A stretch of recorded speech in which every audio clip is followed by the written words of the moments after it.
Blackwood, and I have the honor and privilege to be the director of the Ronald Reagan Presidential Library and Museum. So I'd like to welcome you here.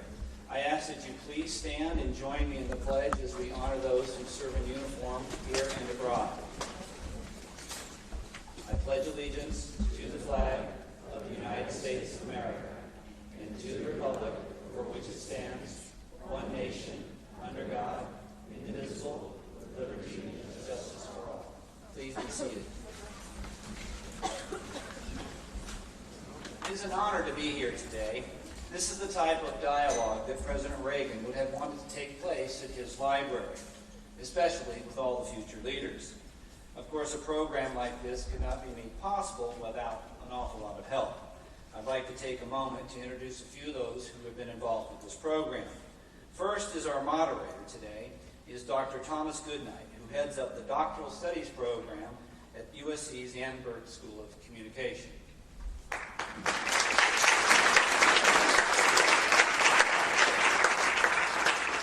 From the Cross-Examination Debate Association, Mr. Paul Mabry, who is the Vice President of CETA. Paul?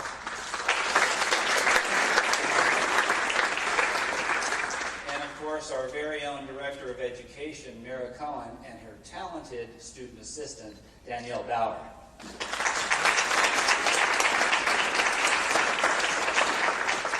And last but certainly not least, all the student debaters who have come from 6 universities throughout the state of California. Welcome.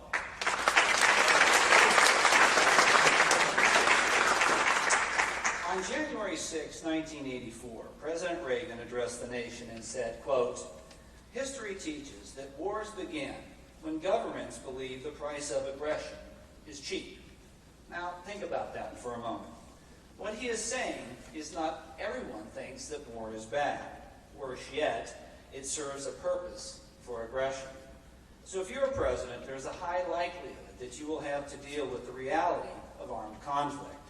You always must be prepared. As any president will attest, one of the most difficult decisions he or she will have to make is whether to send young men and women to armed conflict. Unfortunately, the process and the ability to lead a nation in times of crisis are not always black and white. This has caused countless debates throughout our country's history. Today, with new technologies, radical thinking, fuzzy borders, and vastly different perspectives, more difficult problems arise that exacerbate that debate. To drone or not to drone? Targeted actions. What does history teach us? Should the courts take it on? Constitutional powers, implied powers, consultation, the rule of law, intent, interpretation, previous actions. All these are faced by President and Congress. Is the ability to commit our country to war a flawed process? Does it hinder effective leadership? Does it give the advantage to the enemy? What is the right thing? What is the best thing? What is the rule of law? These are real, difficult, and challenging questions. Well-respected people on both sides of the aisle and issue have pleaded their case. A fresh bipartisan look at these challenges came to being when the Miller Center at the University of Virginia convened a well-respected and balanced group of Americans to establish the National War Powers Commission. As the 2 co-chairs of the commission stated, quote, "We chose to serve on the commission to see if we could identify a practical solution to help future executive and legislative branch leaders deal with these issues. There were 3 guiding principles. First, the rule of law. Second, bipartisanship. And third, an equal respect for the 3 branches of government." Now, I'm not a lawyer, so I'm not going to address the rule of law. But being here at the Reagan Library, I can address how our 40th president approached and respected the other 2 principles. Equal respect of the 3 branches of government was part of Reagan's DNA. Now, don't get me wrong, he was quite often frustrated with some of the actions of the other 2, but always respected them and what they stood for. On many occasions, the president would visit Capitol Hill out of respect for its members and the body in which laws originate. So it is safe to say that President Reagan would be supportive of that principle. Ronald Reagan's bipartisanship is best personified by the personal relationship he had with Tip O'Neill, who was then Speaker of the House. He summed it up best when he said, quote, "I think the fact that our friendship is testimony to the political system that we're a part of, and that the country we live in, a country which permits two not so shy and not so retiring Irishmen to have it out on the issues rather than on each other or their countrymen." If there is one thing that we can learn here today is talking with the opposition is a good thing, a productive thing, and quite frankly, a necessary thing. Perhaps those in the Beltway can look back on history and learn. As is inscribed in stone above the National Archives, what is past is prologue. Looking out at these talented young minds, it reminds me of what President Reagan said about the future. Quote, "America's best days lie ahead. You ain't seen nothing yet." Now I'd like to invite Dr. Goodnight to come up and start the program. Thank you.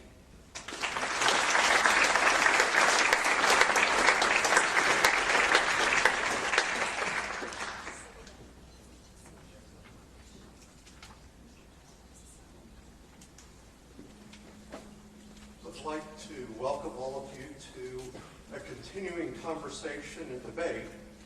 My name is Tom Goodnight. I teach at USC and will be cheering for the team this evening. What I'm going to do is to play the role of the moderator for this debate. Let me just say by way of introduction, I have great admiration for student debaters. One of the ways we continue our civic discussions is through debates like this. And over the years, the topic of executive war powers and should they be curtailed, reformed, or extended has been an ongoing discussion which gets debated from time to time across different administrations and different kinds of security threats and issues. The reason for this is that American debates, by and large, have long traditions stemming back to the Constitution. Our constitutional forefathers wanted it both ways. They wanted, on the one hand, to have an executive office that could respond to immediate needs for protecting American security. The threshold for such justified actions was an imminent threat from a foreign power to the United States or its extended personnel and property. On the other hand, the Founding Fathers also wanted to make sure that wars weren't precipitous and gave to Congress the power to declare war and also the power of the purse to fund. And over the years, there's been a tussle between Congress and the President over the limits of those powers. What precisely constitutes an immediate threat or an imminent threat given the dangers of the contemporary world? What advice and consent prerogatives does Congress have? When and how should it be consulted? This is an ongoing discussion, and the present situation, which I won't talk about, steal thunder from the debaters, certainly makes this balance of power problematic. But I think the wisdom of the Constitution is to create the basis for a debate that's worked out among the American public over time, and we're participating in that particular process today.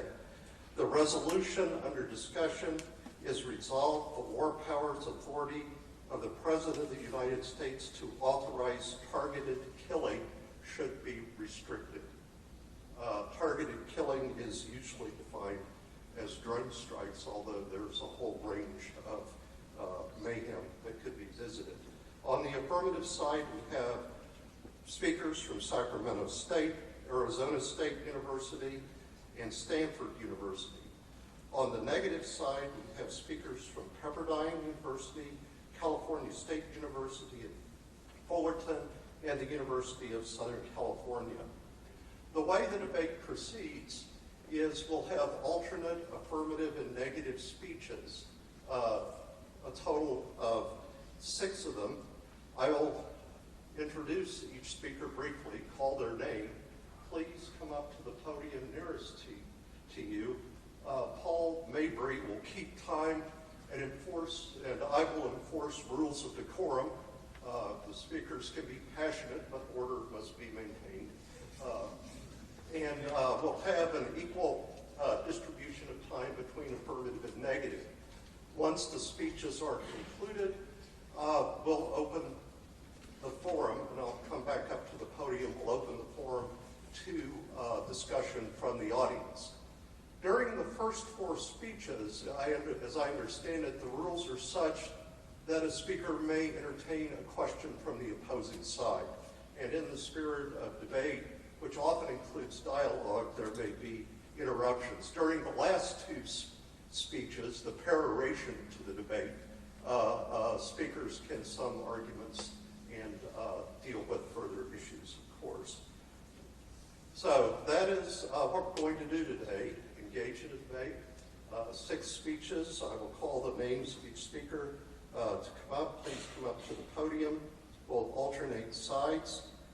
The first affirmative speaker is Rebecca McDonald from Sacramento State University.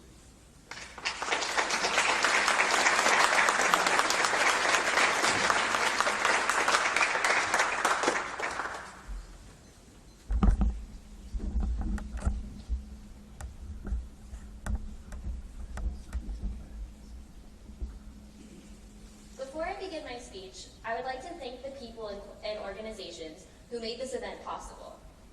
I would like to thank the moderator, Dr. Goodnight, the Cross-Examination Debate Association, the Ronald Reagan Presidential Library, and the Miller Center at the University of Virginia for hosting the debate and their support for collegiate debate. When my debate partner, Brandon, and I began our research, we were stunned by the allowances of the current policy and how it's interpreted and applied. For an example, the vagueness of the Authorization for Use of Military Force, or AUMF Act, which was hastily passed in the wake of the 9/11 attacks, grants the President the authority to use all necessary and appropriate force against those who he determined planned, authorized, committed, or aided the September 11th attacks. What is appropriate force, and who determines what it is? We were surprised to find that the targeted killing program operates with essentially no oversight outside the executive branch. The Council of Foreign Affairs defines targeted killing as premeditated acts of lethal force employed by states of peace or during conflict to eliminate specific individuals outside their custody. These powers are granted to the President under the AUMF.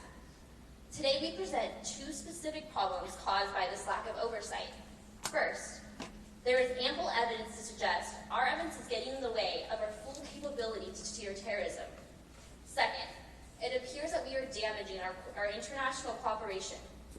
In order to deal with these significant problems, the affirmative in today's debate will convince you that we must restrict war powers authority of the President of the United States to authorize targeted killing. According to Dr. Michael Boyle, an expert on the executive of terrorism and a former counterterrorism advisor, drone strikes under the Obama administration have killed more low-ranking operatives associated with other Islamic movements and civilians than from al-Qaeda, many of whom pose no direct or imminent threat to the United States. Many of these lower-ranked operatives are closely connected to local, tribal, and clan structures, and their deaths are seen as a result from these drone strikes could lead those connected to them to seek revenge, potentially increasing the ranks of al-Qaeda.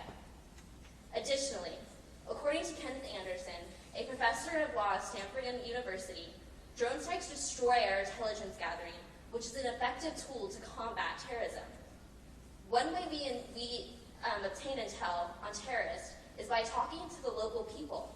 However, these unregulated drone strikes destroy our ability to get this information because local people will fear that the United States will strike their communities. Another problem from the lack of oversight over targeted killing is the damage done to international cooperation. U.S. drone strikes are damaging this cooperation in 2 ways. First, there is evidence that our allies question the legitimacy of these attacks. According to Greg Kennedy, a a professor of strategic foreign policy at the Defense Studies Department, there are persistent questions about whether the system of control and oversight violate international governing of the use of force. Unless we address these questions, the U.S. risks being perceived negatively by its allies, skeptical about our policies, and unwilling to cooperate.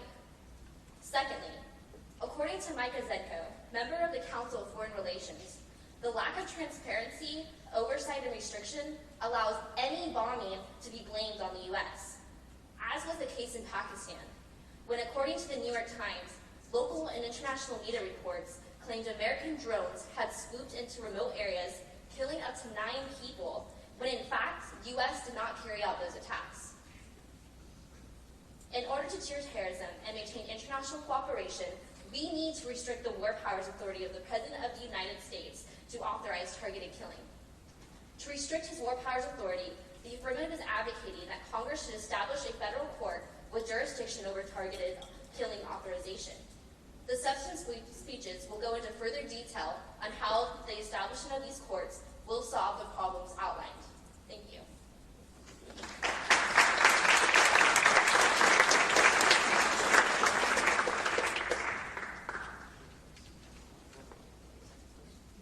The first negative speaker from Pepperdine University is Luke Collins.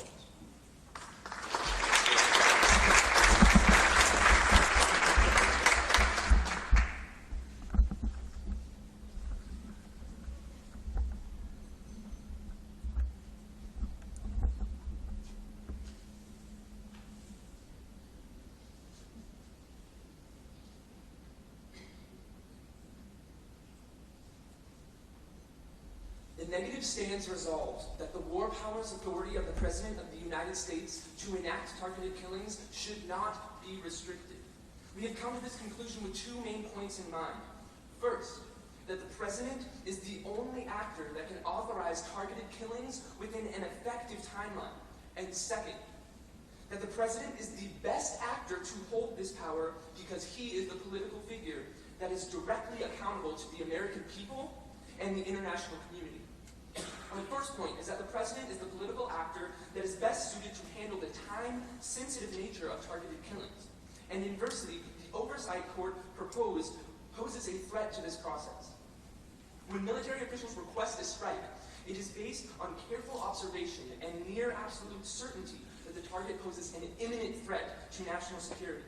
In June 2011, The Guardian posted a video of a military briefing which explains the protocol involved in gathering and verifying this information. The briefing explains that informants on the ground offer real-time intelligence of an imminent threat that is vetted by extensive aerial surveillance, and strikes are authorized only in areas where residual effects will be lowest. However, the only way to minimize these residual effects is to ensure rapid authorization of the strike. Clearly, the nature of most U.S. strikes, in which timing is critical, presents a disruptive challenge to the proposed drone court. If the court chooses to preserve the delicate time frame of the strikes by limiting deliberation, it will simply default to a rubber stamp approval of all strikes. This will not only render the court useless, but the false sense of oversight it creates would actually damage our government's credibility with the American people and the rest of the world. The alternative is that the court fulfills its duty of deliberation and oversight, but ruins the time frame and effectiveness of these strikes. It is clear that the effective and rapid response of the President of the United States is the best way to employ this tool of war. Furthermore, the President should maintain authority to authorize targeted killings because he is the political actor most accountable to the American people and the international community, and therefore most important when considering matters of leadership. If the United States wants to decrease skepticism of its targeted killing program, it should continue to seek authorization from the publicly accountable office of the President, not bury it in the questionable authority of an unknown court. Anna Moran of the Christian Science Monitor explains that a drone court, like the one proposed by Sacramento State, would function in a similar manner to the Federal Intelligence Surveillance Act court. This FISA court meets largely in secret proceedings and has been criticized lately for approving nearly every request for wiretapping on United States soil. These recent revelations concerning the FISA court have made the American people and the rest of the world distrustful of the United States government. This is not the way to improve leadership or relations. The far better option is to keep the authorization in the hands of the president, our elected commander-in-chief, who is the political actor most accountable to the American people and the international community. Now, in response to the affirmative's claim that drone strikes indeed kill civilians, the negative team will not ignore this fact. However, we must examine the alternative. If we are to limit our drone strikes in fighting the war on terror, this will increase the use of conventional methods of war. See, the causes and the harms and the deaths of these civilians is caused by the war on terror, not the strikes. And in fact, statistics show that far more civilian casualties result from conventional warfare that would be in the world of the affirmative than the drone strikes that are in the world of the negative. Thank you.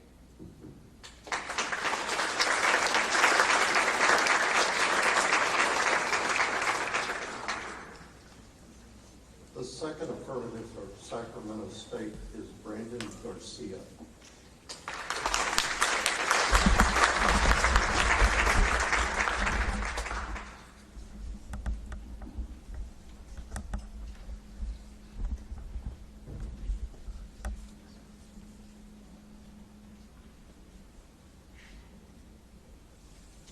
We as the affirmative stand resolved that the war powers authority of the President of the United States to authorize target killing should be restricted.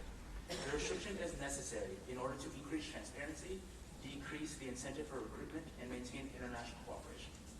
To restrict the presidential war powers authority, Congress should establish a federal court with jurisdiction over targeted killing authorization. According to Benjamin McKelvey, Executive Development Editor at the Vanderbilt Journal of Transnational Law, a legislative solution can provide judicial enforcement of due process while also respecting the seriousness and sensitivity of executive counterterrorism duties. The solution would also provide the branches of government and the public with a clear articulation of the law for targeted killing. Additionally, according to Matthew McComb, an investigator for the School of Advanced Military Studies, a congressional establishment of courts for drones would create guidelines and transparency through the review process being publicized. By being published, it shows that these targeted killings are not randomly selected actions. This is a positive message to our allies that gives legitimacy to our actions abroad. This is a direct response to the negative argument that only the president can be held accountable. When they open court and people being able to see what's going on, it sends a message to our allies and we'll be able to see that the process is transparent and the courts can be held publicly accountable since they are created through Congress, which is arguably the most accountable part of the government. My opponent has a question. So there are two avenues by which the drone court would have authority over either drone strikes under intelligence operations like the CIA or military operations like JSOC, the Joint Special Operations Committee. Which one of those or both would the drone court affect? The drone court would most likely affect both. Okay. On the matter of terrorism, it is true that alternate forms of warfare could lead to a greater increase in terrorism. However, as my partner mentioned before, the strikes now are causing people in places such as Pakistan to feel alienated from the United States, and they feel they have to turn to places into networks such as Al-Qaeda because of the strikes happening. The courts put in place by Congress will help reduce the incentive to join terrorist groups. According to an article in the Huffington Post, post review serves two main functions: judicial scrutiny of the underlying legal basis for targeted killings and afford victims remedy. And two, it gives judges leeway to evaluate facts without fear that they might let terrorists get away. This is also a direct refutation of the argument of the negative made, that through a court they won't be able to respond effectively on time. What the court effectively does is that after a strike happens, the court will review on whether the parameters have been met for a authorized targeted killing under the AUMF, and would allow, if methods have not been met, then the defendants would be able to get remedy or reparations for the strike that happened if it was ineffective. This leads to a good case law, which is what the next strike that would happen would have to have a higher legal standard to meet these strikes. Therefore, the people who are targeted would have a better security for the United States as they see that there's a transparent process happening, and they'll be able to talk to the United States more, which allows us to effectively gather intelligence.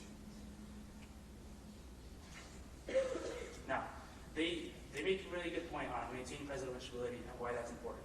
However, it's not a reason why the resolution should not be adopted. While the president should be able to respond to threats, we have proven that in the instance of drone strikes in Pakistan, they have made the populace more hostile towards the United States.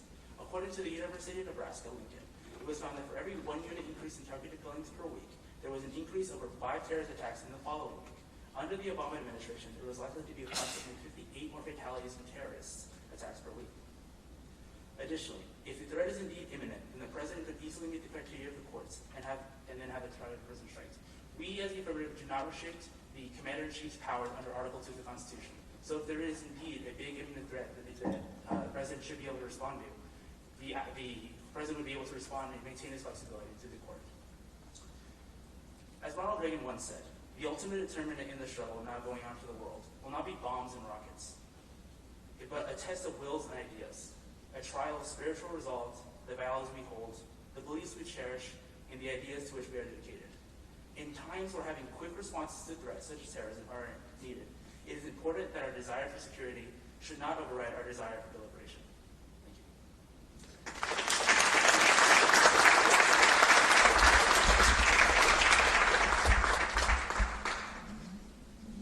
The second negative speaker is Lydia Evans from Pepperdine.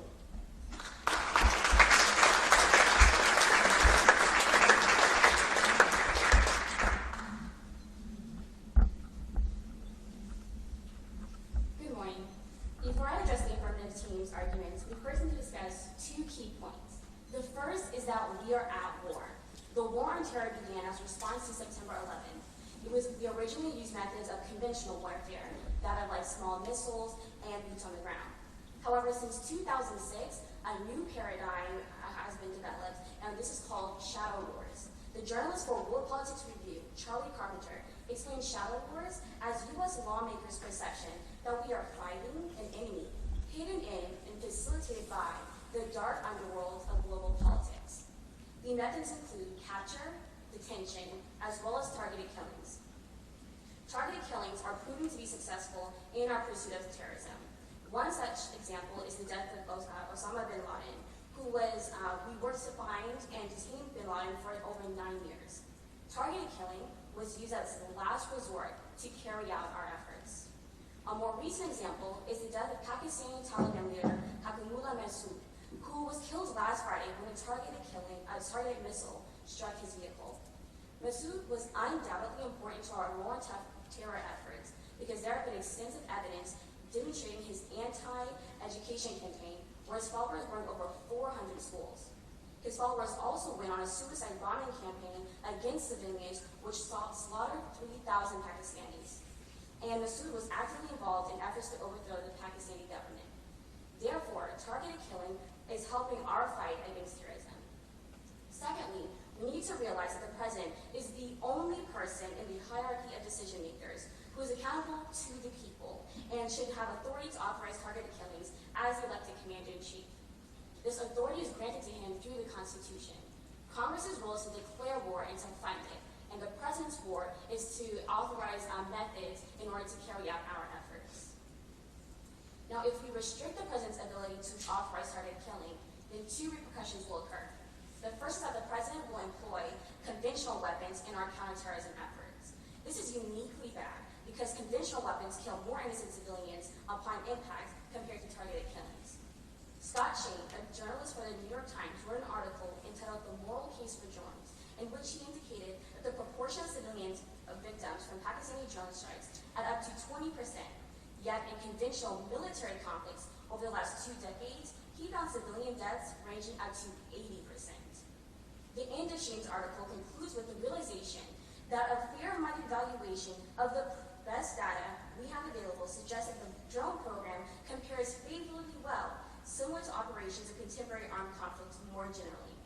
Essentially, targeted killings has a significantly lower residual effect compared to conventional weapons.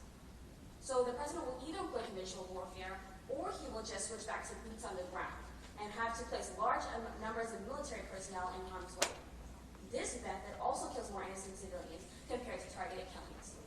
Alex Rowland, a history professor at Duke University, wrote an article entitled "The Transformation of Conventional War" that indicated during World War II, the United States the United Kingdom and the Soviet Union mobilized approximately 41 million people in World War II, at a cost of 20 million dead. Thus, these are both disadvantages to limiting the president's authority on target killing. Therefore, we advocate current policies in the president's war powers authority to issue targeted killings. Now, my partner did a really good job explaining what the time it takes for these review courts to receive review, deliberate, and then make decisions will just put more people at risk. There needs to be immediate approval, and the affirmative team has failed to address this crucial point. The extensive nature of intelligence gathering means that it is critical to have an efficient structure in place in order to make quick decisions. This can be made quickly in order to be effective in handling threats as soon as an opportunity occurs. A court review just takes too long. Secondly, we also have to look at the accountability of the courts. The president is elected as the role of commander-in-chief, which means he is accountable to the American people. But we must ask ourselves, who are these courts accountable to? A Christian Science Monitor article explained that the courts would operate much the way that the Foreign Intelligence Surveillance Act, FISA courts, do now. Since 1978, these courts have been convened secretly to approve government wiretapping operations on U.S. soil. Recently, the FISA courts have received heavily criticized because they have been approved nearly every request. Clearly, these courts, which have to at least be as secret as a FISA, wouldn't be have the same accountability as the president does. Therefore, it is for these reasons we believe the president's war powers authority to authorize and target killings should be maintained.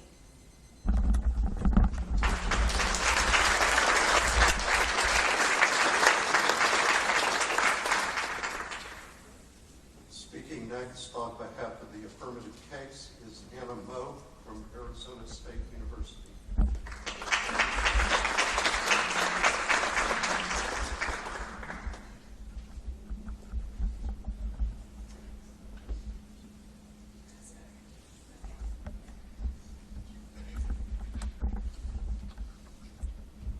In this debate, the most important thing to remember is that we have to have an effective way to combat terrorism while still maintaining a credible standing in the international community.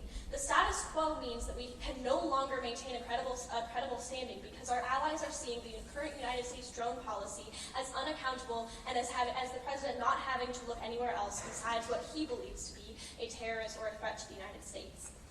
First of all, we're going to remember that the courts that the affirmative is advocating will not actually decrease the president's commander-in-chief powers. As opposed to the types of courts that the negative is talking about, which would be similar to the FISA courts, the post-facto review courts operate very differently. The post-facto review courts offer a space for those who have been for the families of those who have been killed in targeted killing attacks to seek repercussions with the United States government. This is going to mean that the president is going to be more accountable and that the drone strikes are going to have better reasons for happening, because it's the point where it's possible for the president and the United States government to be sued for millions of dollars after these things have happened. The president and the drone strikes are going to have to become more accountable. Next, the negative team talks about how, yes. My question is about the way that these courts operate similar to the FISA courts. When the FISA courts exist right now, they are approving almost unilaterally every single instance that comes before them. How are the drone courts different in that way? These drone courts are different because they are not reviewing the strikes before they happen. Instead, they're reviewing the strikes after they happen. So instead of the president having to go to a court before he says that a strike needs to happen, the people who were affected by the strike have a place to go in order to sue the government after the strikes have happened, which means that the president is going to have to become more accountable because these are going to be a possibility of happening. Next, the negative team talks about how the negative team discusses the death of Hakimullah, but you're going to remember that Gareth Porter, a specialist in the United States national security policy from Consortium News, talked about how drones killed the Pakistani Taliban leader Massoud on November 1st, but Pakistan feels that the United States intentionally sabotaged their peace talks attempts. So you're going to see that this is not actually decreasing our ability to fight terrorism, but rather increasing the ranks of al-Qaeda and of the Taliban on the ground. Next, they talk about how the president is going to deploy conventional weapons, but you're going to remember that the affirmative is not advocating a decrease in the ability of the president to use drone strikes, but rather a higher level of accountability to both the United States people and the international sphere. You're going to remember that currently the international sphere does not feel that the U.S. is credible in the way that they are advocating drone policy, and so they're willing to stop cooperating with the United States on things like fighting counterterrorism. Because terrorism is such a multifaceted threat, it's impossible for the United States to go at it alone, and we need to have cooperation with international allies in order to truly solve the threat of terrorism against the United States and the world. Yes? So is it your argument that if Obama had known that Osama bin Laden's family would have been able to sue him after the assassination attempt, he would have for some reason thought twice before having that operation go forward? No, that's not the argument. The argument is that since there will be a place for families to sue them, things like deciding that someone looks like a terrorist and so they should be stricken, or things like the strike happening in a highly populated area, people who are affected by that sort of thing will have somewhere to go. Obviously, if there's large amounts of evidence, like Osama bin Laden being the leader of a large terrorist organization, then the judges would still vote with the United States that the targeted killing should have happened.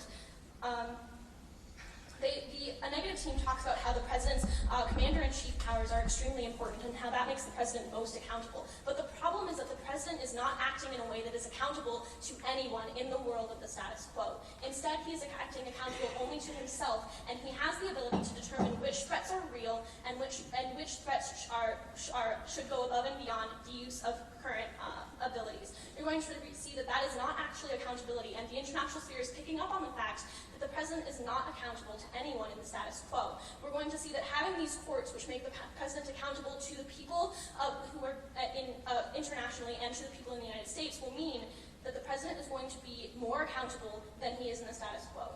These courts are going to mean that the president is going to have to answer to someone, and so the only way to solve for our international cooperation to truly stop terrorism is through the implementation of a post facto review court.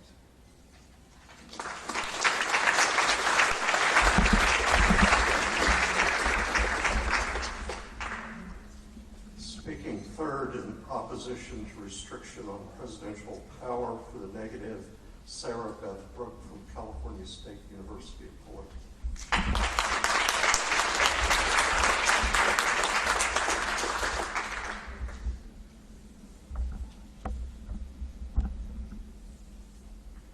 We live in uncertain times, writes author W. Somerset Maugham. He wrote these words on the eve of World War II, but they are still true today. Global events since September 11th have defined a generation that knows nothing but war. Since the time of Abraham Lincoln, there has been such tension about war powers, when the president declares war, when the president is able to go to war, and indeed even what constitutes a war. As Ms. Evans noted from Pepperdine, shadow wars know hidden enemies that do not fit into traditional definitions of warfare at all. Now, Ms. Moe is talking about this issue of international standing as part of the affirmative's arguments today.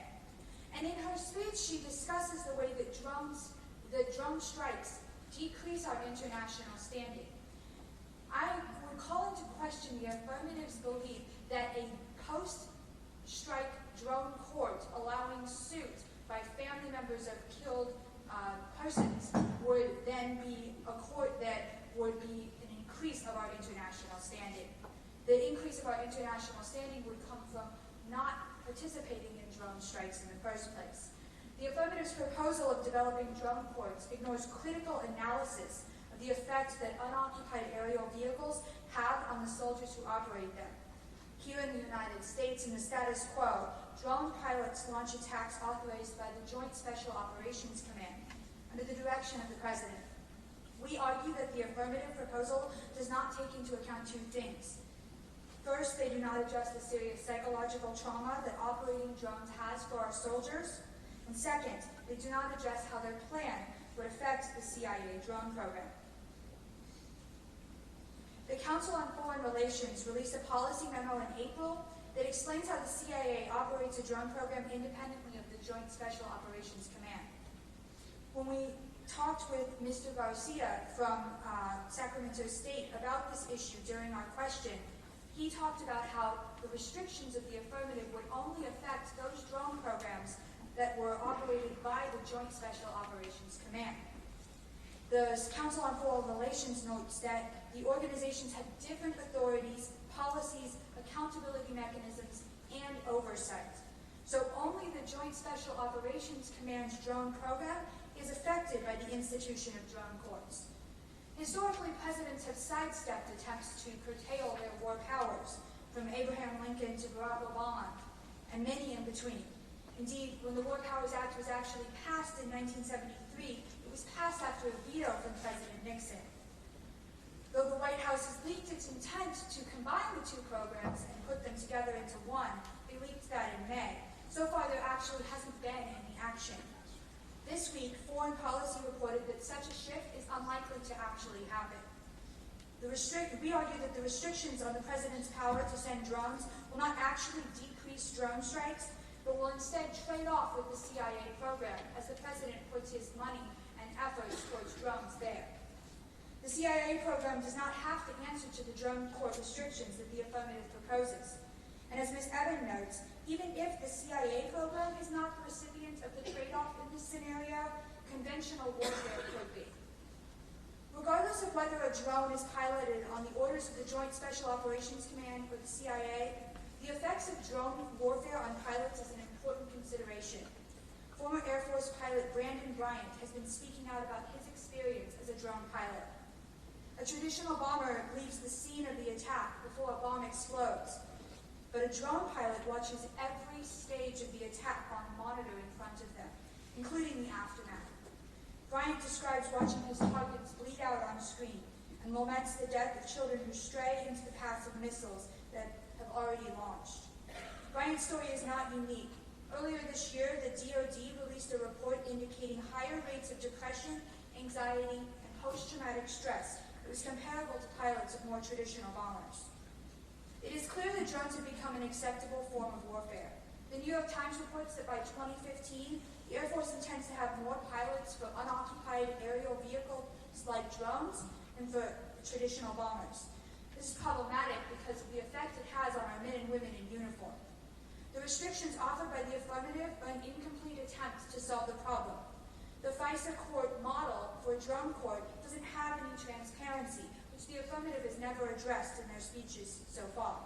In addressing war powers, we argue that we must attend to the men and women who are tasked with the great task of protecting this country. Mom was right when he wrote, "We live in uncertain times.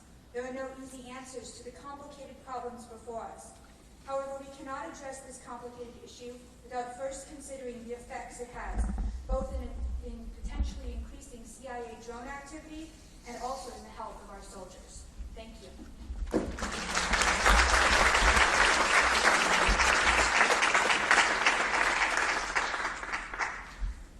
Championing the affirmative, Pierce Young from Arizona State University.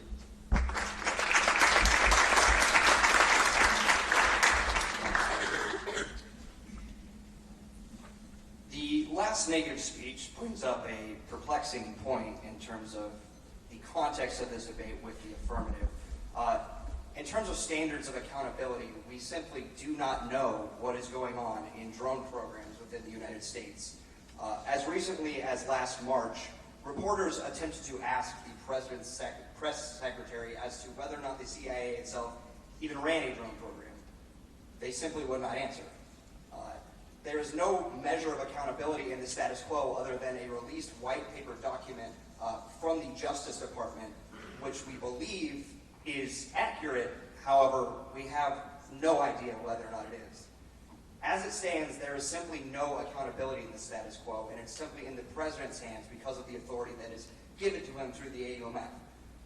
As the affirmative, we at the very least represent an incremental step towards a form of accountability towards these sorts of people.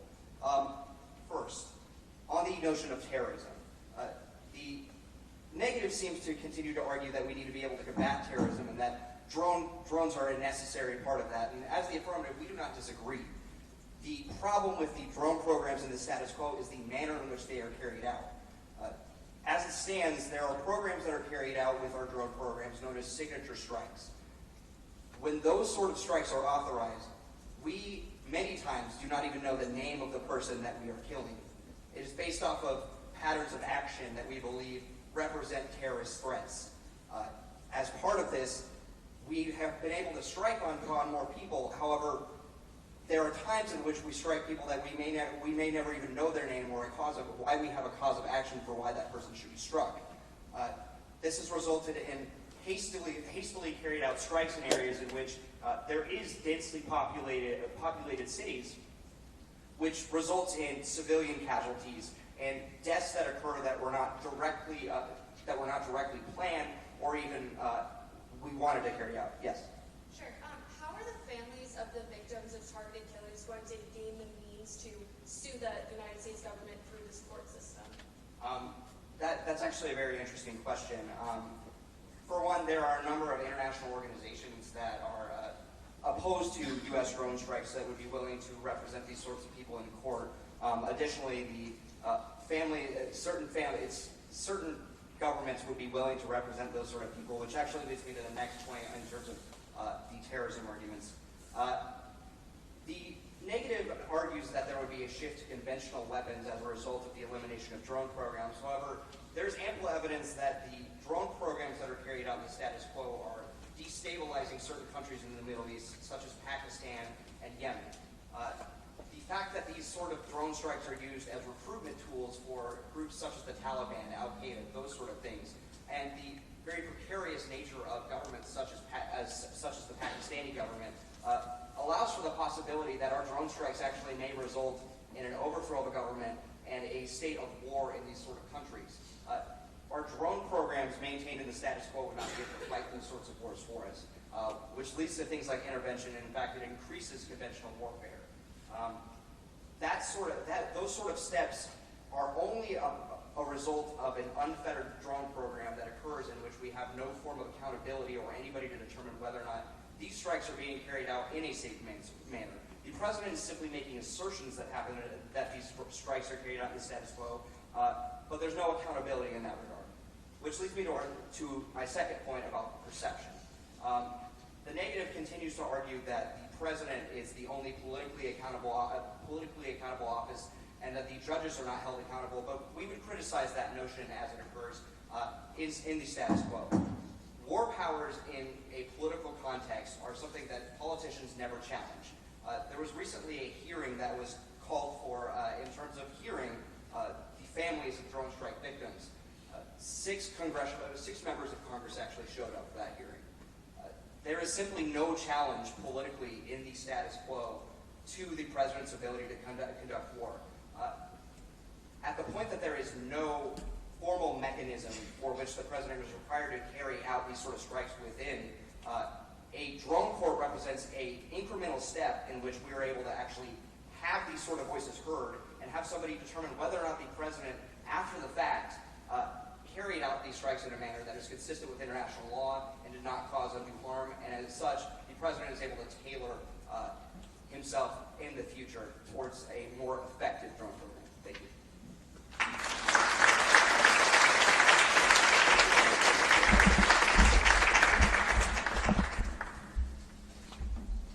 Continuing the opposition, Dan Stanfield from Cal State Fullerton.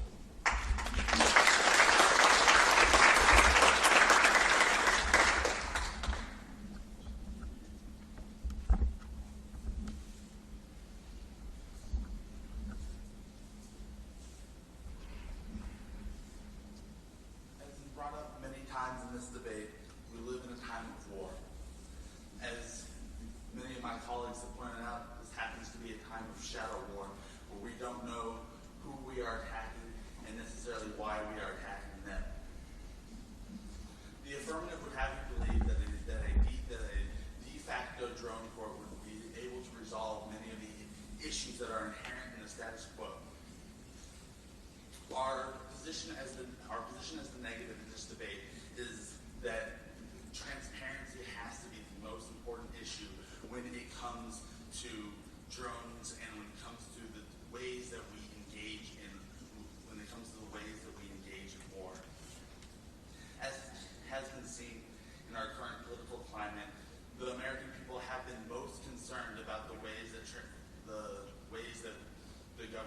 hides information about the types of programs that the government engages in and how they are continually hidden from the American people.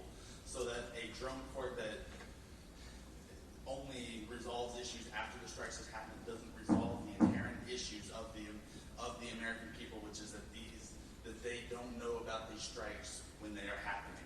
They don't know why we are striking these individuals. They don't know anything about this. There has to be more accountability. This accountability has to be in the form of transparency, not just accountability in the ways that we handle responses from the civilian casualties, but in the ways that we address this.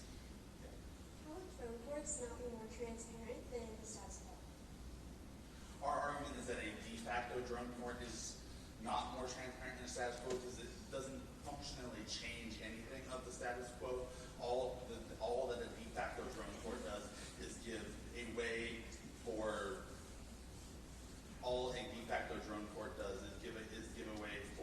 victims of drone strikes to gain recourse to the United States. It doesn't give more information to the American people. Additionally, my colleagues bring up an important point about the psychological harm that happens with the use of drone strikes and with drone pilots in particular. That this is a very particular kind of psychological harm that soldiers haven't had to experience in warfare before. This is the type of psychological harm that people have to watch the results of what they're doing. These pilots have to watch their victims die.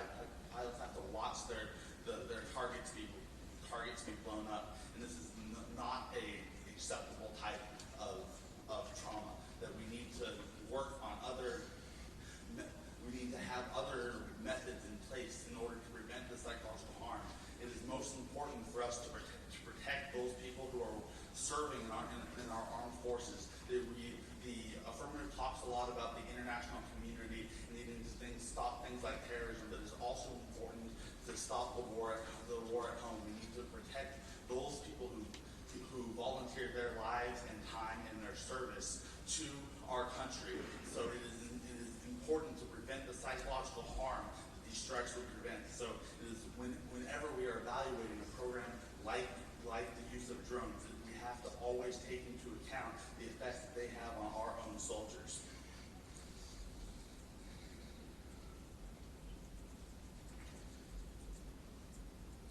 Additionally, the Affirmative continues to point out that there wouldn't be a necessary shift that would happen. That there wouldn't be a shift that would happen as a result of using a drone court, but a drone court would also cause necessarily less drones, would cause necessarily less drone strikes. And our argument is that less drone strikes causes a shift to other methods of warfare. There's two ways that we are implicating this on the negative. The first way is that a shift away from drone warfare causes conventional warfare, and as my colleagues have pointed out, that this conventional warfare leads to much more casualties. Yeah. If it's true that a drone court would mean that there's fewer drone strikes happening and would decrease the amount of drone strikes, doesn't that mean that there would be less trauma to the soldiers at home who are operating these drone strikes because there would be fewer instances when they need to do this? Our argument would be that we need to protect the pilots above other means first. I'm sure there would be comparatives.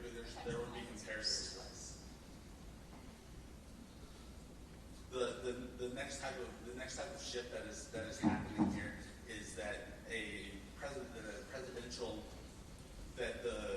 Affirmative case only really resolves the drone court, the issues of drones that are in the hands of the president. There is no resolution of the drone program that is in the hands of the CIA. That the CIA drone program is completely unaccounted for. As the last negative speech pointed out, that the CIA has almost no accountability. They don't have to answer to anyone, and that this court would not resolve any issue.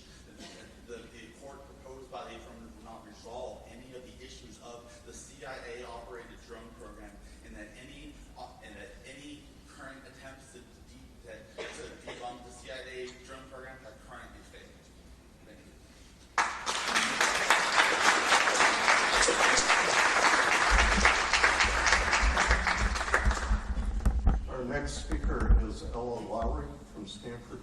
to which we will advance the affirmative.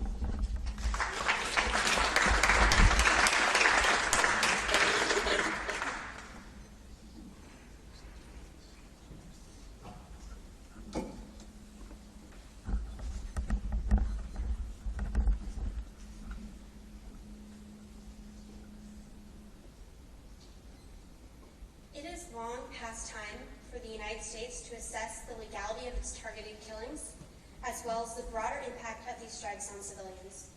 Letta Taylor from Human Rights Watch could not have been more right when she said this.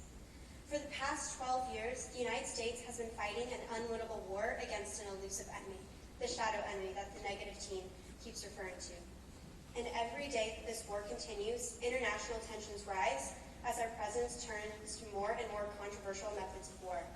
We have discussed the two main harms that result from these controversial methods of war that result from targeted killings. When we engage as a nation in targeted killings, we have been causing mass civilian death because we engage in signature strikes where we do not properly identify and where we do not have specific intel on the individuals that we are killing. This actually results how other nations view us and view our credibility as a country. And this has been causing significant tensions between us and other nations. And our previous speaker has given a great example of how our tensions with Pakistan have increased greatly just in this month alone because they think we have sabotaged their peace talks with terrorist groups in their country. We also would like to talk about the arguments raised on the negative team. One of the biggest arguments that they have been bringing up is this argument that is going to increase conventional warfare.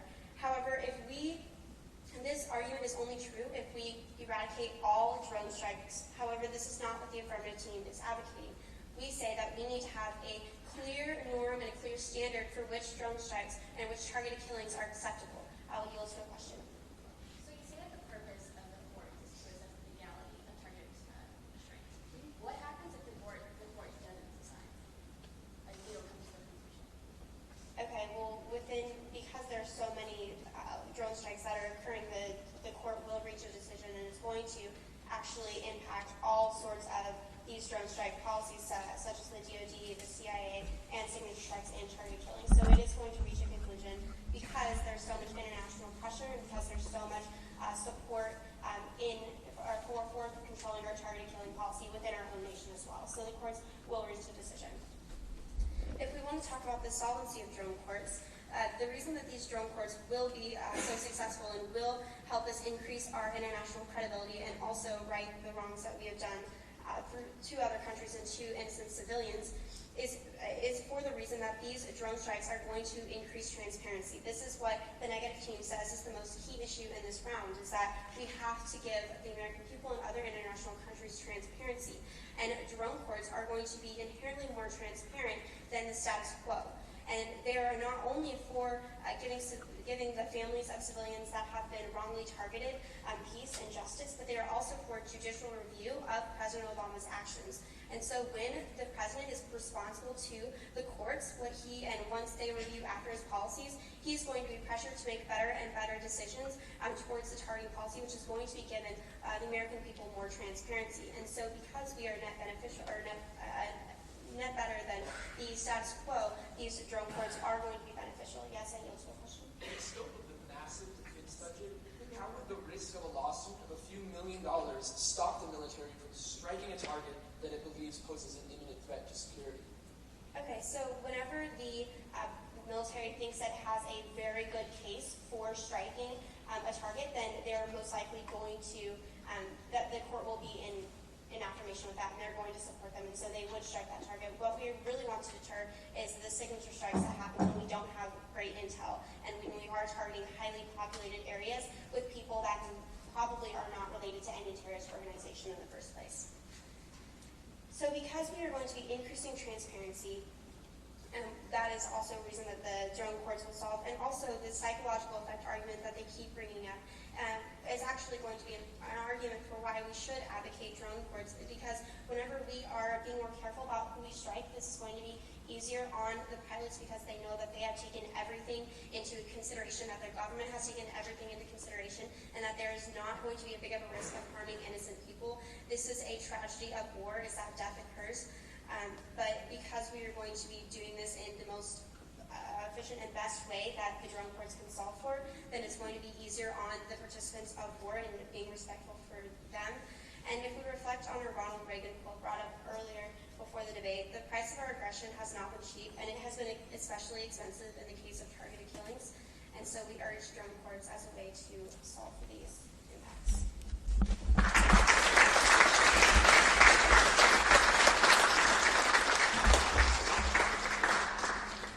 Speaking fifth for the negative is Emily McMahon, from the University of Southern California.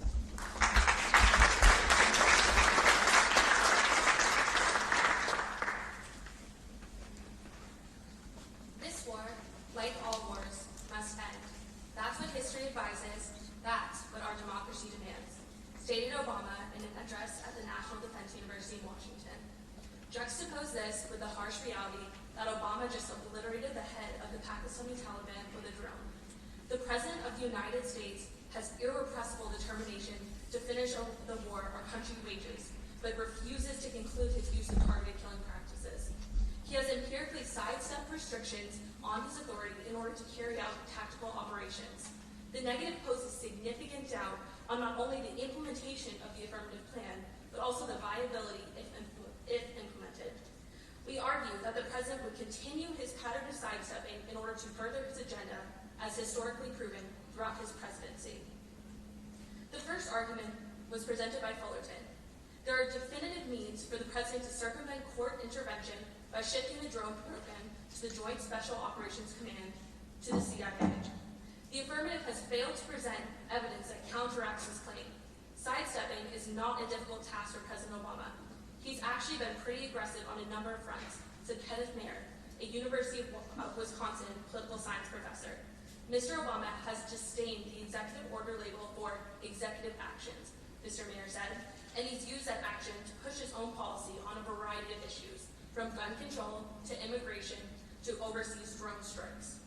We must also study the effectiveness of the drone court with scrutiny. The court would be doubtful constitutionally. Current drone strikes are authorized under the Code of the Authorization for Use of Military Force against Al-Qaeda. The court is not in the position to mandate what is or what is not an imminent threat to the United States, or the severity of civilian casualties that would impede a strike. Serious considerations must be undertaken, such as alternative means to defeat an enemy. The court would not be capable of deciding whether an attempted capture would be more successful than a targeted killing operation. The only solution to these ambiguities would be to rewrite or repeal the AUMF, which the affirmative plan does not do. Also, the victims of targeted killing will not have a voice. If the organizations and governments that the affirmative argues would represent them exist, they would be doing so in the status quo. The drone court, a de facto drone court, is not a prerequisite to suing the United States. The courts sound nice, but the voices of civilians in places such as Pakistan will remain unheard. De facto regulations will never deter the president's agenda. Timing is also a fundamental hurdle to the drone court. The window to strike may only be a few days, or even a few hours. If the United States implemented a drone court, serious offenders could be lost due to the untimeliness of the court reviewing process. Lastly, we must look to the precedent set by the Foreign Intelligence Surveillance Act. This argument has been repeatedly ignored by the affirmative. This court was established to limit the president's ability to order surveillance and collection of information against foreign powers. The number rejected by the court between the years of 1978 and 2001, a total of 13 applications were submitted. The number rejected was 0. The courts will not rule against Obama, and current drone strike levels will ultimately remain the same, if not worse. Also, brought up in the last cross-examination was a great point. The courts, a de facto court that may sue the United States for a few $1 million will never deter the president. The resolution to our problems may not be simple, but one thing is clear.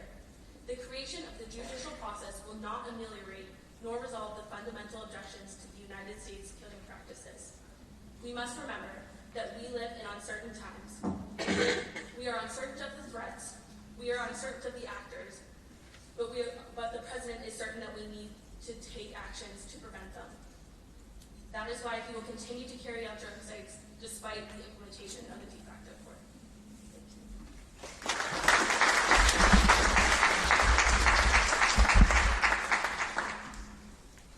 The final speaker for the affirmative side today is Devin Sir from Stanford University.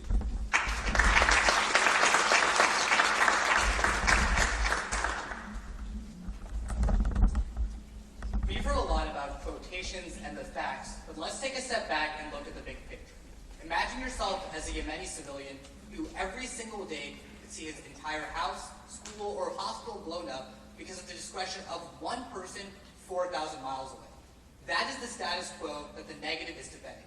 On the other hand, if we have a court where we can have some kind of a multilateral proceeding, we can improve our international image and generally just help the work they want to fight.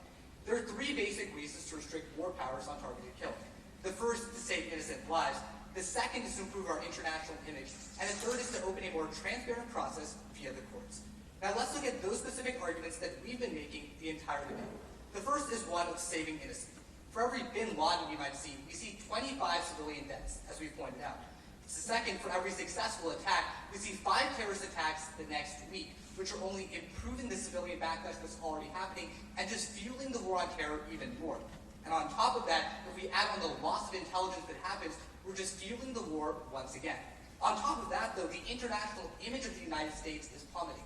That's not something that can be in a dollar figure, but it is something massive to our overall credibility and warfighting effort. The places that we're operating drones, like in Pakistan, just think that we're hurting their talks, which is only hurting us where we actually need to fight the war. And on top of that, our allies are disappearing, which takes out our manpower and credibility, which is definitely not helping our overall war efforts. This is the status quo that the negative is defending. On the other hand, though, let's understand what exactly a court does. Now, it's not the FISA court that they're pointing out. Rather, it's one of public deliberation where we're reviewing the intelligence after a strike happens. That means that a suit doesn't necessarily have to occur. However, we look at the cases, see if there is legality and if there's actual precedent, and if the collateral is too high, we can understand what happened and then on top of that, reform accordingly. Yes, it is not perfect, but it is a small step and a series of steps that will take us to a better review process. This has jurisdiction over both the CIA as well as the other military efforts. As a result, it'll be able to effectively govern what the president is actually doing. Now, let's look at the variety of arguments that the negative has been making in this debate. The first is, once again, the question of flexibility. However, if we're reviewing after strikes are occurring, that means that we can see the strikes happening. It's just that the precedent of legalism is what's going to affect the president and force him to change his ways. On top of that, though, if we can take out the reasons the war is happening, which has been our argument the entire debate, then it doesn't matter if we're as flexible.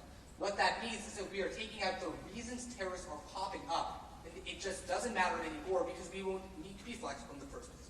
On top of that, if we have international cooperation, we'll have better manpower and flexibility by default because we'll be able to get more countries on our side and even more intelligence. Now let's understand all of the different shifts they've been discussing.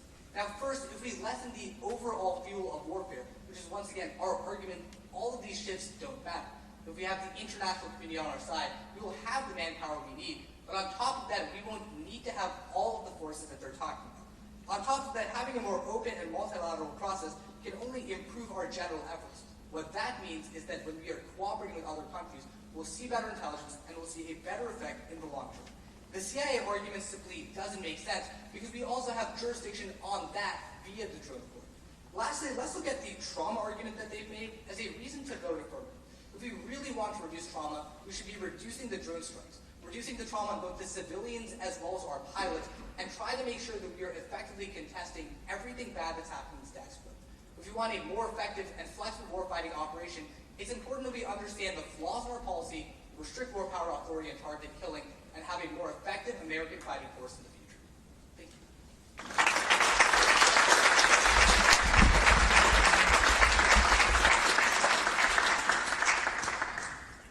Our final speaker of the day is speaking on the negative side of the question, Emily McMahon of the University of South California.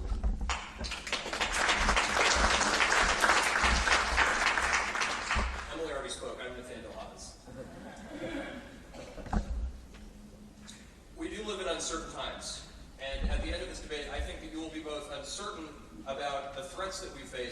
and uncertain about the affirmative's proposal to deal with Obama's response to those threats. Mr. Snur is right. Let's take a look at the big picture, which is what does the affirmative actually create?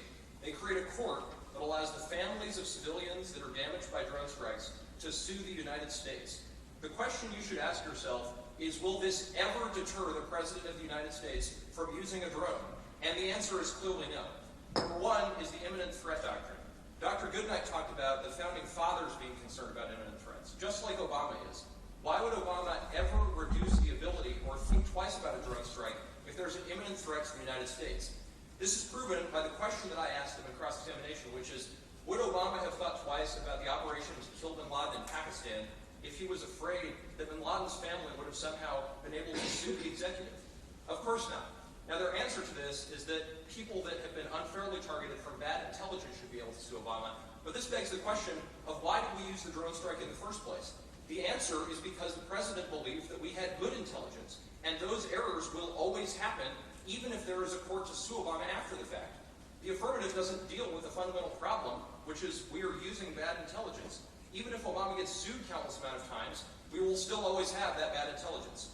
You should also take a look at the big picture and ask yourself a couple of fundamental questions.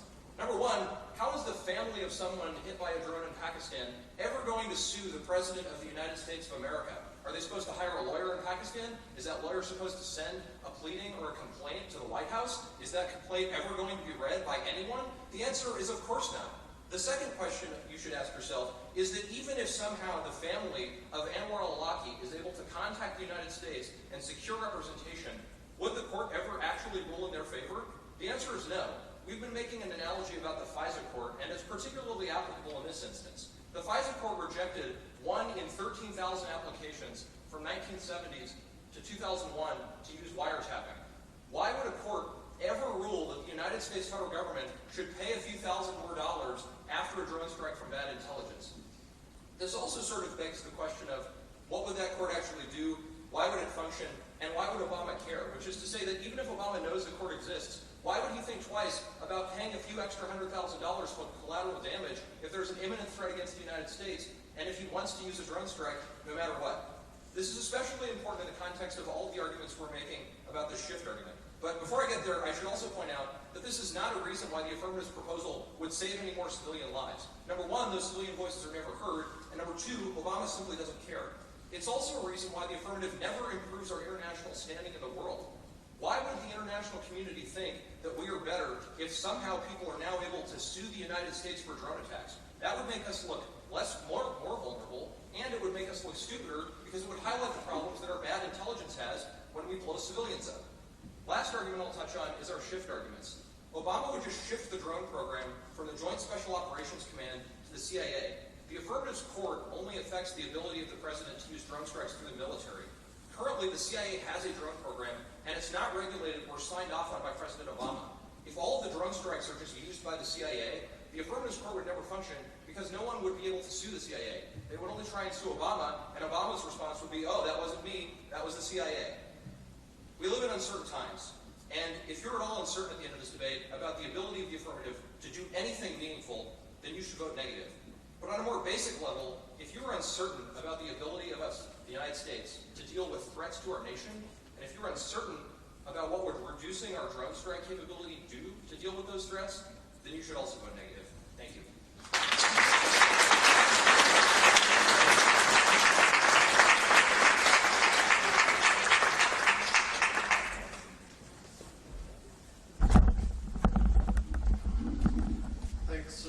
Thank you to the speakers for presenting the issues. What I will do is move to opening the floor for questions from the audience. I believe there's a person with a microphone. If you have a back there, if you have a question, I'll ask you, I'll call on you, raise your arm. If you're particularly moved, please stand for the question. Just a couple of things to remind you of the proposition we've been debating. The War Powers Authority of the President of the United States to authorize targeted killing should be restricted. If you're interested in pursuing this topic, if you go to whitehouse.gov, President Obama delivered a speech at the National Defense University in 2013. In 2012, Eric Holder and John Brennan delivered speeches trying to codify drone policy. So the administration has been concerned and has changed policy on this very topic we've been talking about today. WhiteHouse.gov will get you into the speeches delivered, the public standing at the art. The reason things are so concerned is a shadow war, otherwise known as network warfare. Network warfare essentially poses groups against the United States rather than sovereign nations. And so that's part of the complications of this debate. But that's enough as background. Questions, please address the panel as you see fit. You can raise issues that weren't raised or ask for elaboration on positions that were developed. Yes, in the back.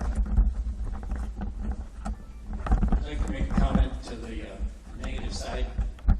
Apparently, Amy, none of you gentlemen and ladies have ever been in harm's way, because your argument was that the drone pilots, they get a lot of stress for what they've done. Actually, most of my friends were pilots in Vietnam, and there's a lot more stress when you personally are in harm's way. And if your argument is that there's too much stress on people who are in harm's way that have to maybe injure or kill people, then we wouldn't have a military, nor would we have a police force. I think you have a bogus argument. I appreciate your comments. Since this was an argument that I made, I'll be happy to respond to them.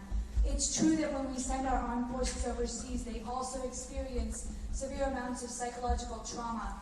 The DoD study that I cited in my speech discusses how the trauma that affects drone pilot operators that are here in the United States is equal to the same trauma that affects the folks who are sent overseas in order to fight wars. I'm citing scientific evidence there. The gentleman's correct. I've never served in uniform due to a variety of disabilities, but I don't have the opportunity to speak from that personal experience. What I did do was I used pilot Brandon Bryant's story, which he has been talking about, in order to illustrate my point. He's a drone pilot, a former drone pilot here in the United States, who is speaking out against the harms that happen to drone pilots.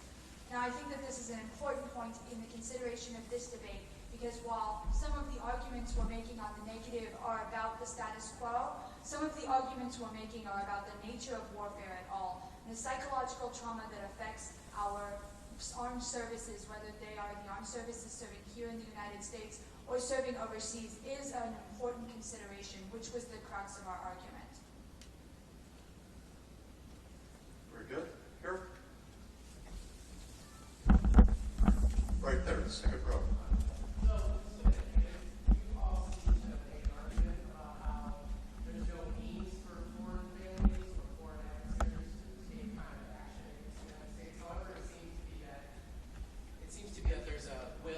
Exist, and that there's also suits that are being filed in federal court now from these families. However, there's no cause of action that exists to allow them to make a legal argument to be made, so the court dismisses it. How do you overcome the fact that the AF gives a cause of action that exists now, that they actually do have merit to bring up their standing in court, whereas before it was left? It seems to be like your whole argument is that there's no will. It seems to be like there is an overwhelming will. There's just no statutory cause of action that the affirmative would make. So I guess a couple of arguments.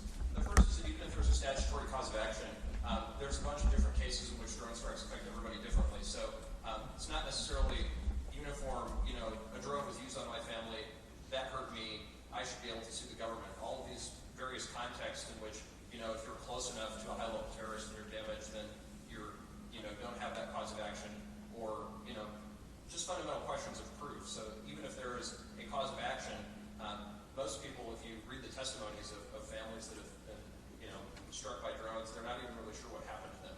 And if the challenge happens in federal court, what is the standard of proof by which someone can prove conclusively that the drone damaged them, that the drone happened? And it sort of begs the question of how would the United States respond to it? In a world in which we gave people the cause of action, what sort of scary arguments might the Obama administration make to defend itself? Would we say that the drone strike never happened?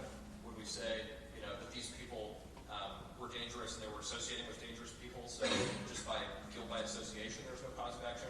I think that's the sort of frightening world that you look to. And then third, it begs the question of what would the court do? How would the court decide those arguments? Arguments about the FISA court sort of prove that even if there's a cause of action, and in some cases there might not be, the FISA court only rejected 1 out of 13,000 applications to use wiretapping.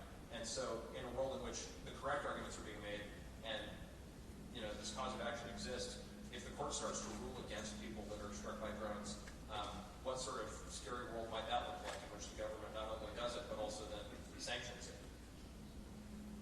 Yes, in the front row on my left. So on the affirmative, y'all talk a lot about the importance of transparency, especially after the fact. And from what I heard, it sounds like these courts would be public, so people could come and listen to the information. I'm wondering how we retain some ability to keep a hold on our intelligence information during wartime, and at the same time have a de facto review of each of these cases. So I guess what I'm wondering is, how is it that we would be able to operate at the level of transparency that y'all are calling for, and offer all of the evidence necessary to have a true judicial review of these decisions that are being made, and at the same time preserve some ability to fight this war and to keep our soldiers and others on the ground safe without revealing too much information? Yeah, so I'll take this off to answer that question. That's a very excellent and interesting question. I think our answer would be that we would preserve intelligence by having these cases reviewed after the drone strike has already occurred. And so the president can make that decision if he needs to have a drone strike or not based on his intelligence. And then after that has already happened, then the courts would come and say, that was, a good policy or it was not. And then he can kind of gain a sense of what's acceptable. And so that's where we're getting our solvency. But also, all of the intelligence that we need to fight our war is preserved because Obama has that before it's ever made accessible to the public, and because he has that and kept private before the drone strike happened. So he has that private information before the drone strike happened, so that wouldn't be compromised. I think it's also important to note that the court, in many other instances, even at the local level for crimes that occur within the United States, it has means by which we can redact certain documents or have those intelligence that may affect future drone strikes heard by the judge and available for superior courts to review, but redacted from being heard by the public. Granted, that necessarily does reduce a little bit of that public accountability, but the question we need to ask ourselves is, where is that accountability as it happens right now? I have no idea what policies the CIA operates under to conduct a drone strike. The most we know are leaked documents, and even if we do have certain redacted court statements coming out after the fact, that is still necessarily more than what we have now. Yes, back right. In a world that governance is increasingly moving to a United Nations model, United States sovereignty is at risk here. When you put the President of the United States in a situation where he is being now reviewed by the world, or can be sued by anyone, I'm not sure that's a great approach when you're trying to maintain sovereignty of a nation. However, I'm intrigued by your concept of a post-strike accountability. Who sits on that court? If it's a federal judge, I think we've proven that doesn't work very well.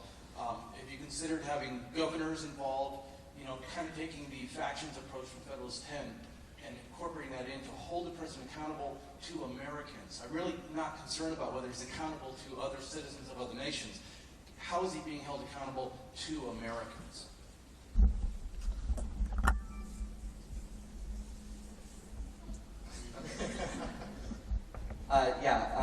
Well, certainly I think that there's, in the literature, there's a number of different means by which they would certain people are arguing that court can be structured, whether it be through different means of judges. There are certain judges that oversee military commissions versus, your standard federal judge. So there's certainly a multitude of ways in which that could occur. I'm actually intrigued by your notion of governors being able to come in there. That might be one solution there. In terms of accountability toward the American people, the problem is that there is a little bit of a blurred line that occurs in drone strikes, even overseas, when we look to things like the Al-Awlaki situation, in which we have struck American citizens, and there's a line we have to toe in terms of at what point did they renounce their American citizenship, and as it stands right now, we really don't have a clear-cut answer to that. So once again, I wish I could answer your question much more directly with a concrete policy proposal. But I still think that we do need to be having discussions about taking steps more in that direction, because as it stands right now, as the negative does a really good job of elaborating, even without a court, the CIA can deny that a strike happened. So, yeah, thank you for that question. Also, I think it's important to note that there are multiple kinds of drone courts. The drone courts that the affirmative is talking about here are through congressional means. However, there is also a wealth of literature that talks about judicial drone courts, which would be functioned and housed under the judicial branch, as well as a court within the executive branch. So there are multiple ways that drone courts operate and function. The one type that you see displayed today is not the only type, and there is an ongoing debate about which type may or may not be better that happens both within the CETA organization as well as within public policy. In the front row here, just on the right.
Into play when the terrorist is acting in regions that the United States does not have a strong hold or a presence on the ground. My second question is that when we send these drones, these are made by humans, so there could be a mess up on it, and if those drones fall in another area, in a terrorist area, those drones can be used by the terrorist, and then we can have more terror, and they can use those drones sent to America as well. So what would that happen? I can speak to that a little bit. The Obama administration has actually implemented several fail-safes in most of their drone prototypes, where if it crash lands or there does not function. This happened in Iran, I think last year, where the drone really self-destruct, so it's not possible for enemy combatants or sovereign countries to sort of obtain the valuable intelligence. I see the noon hour is upon us.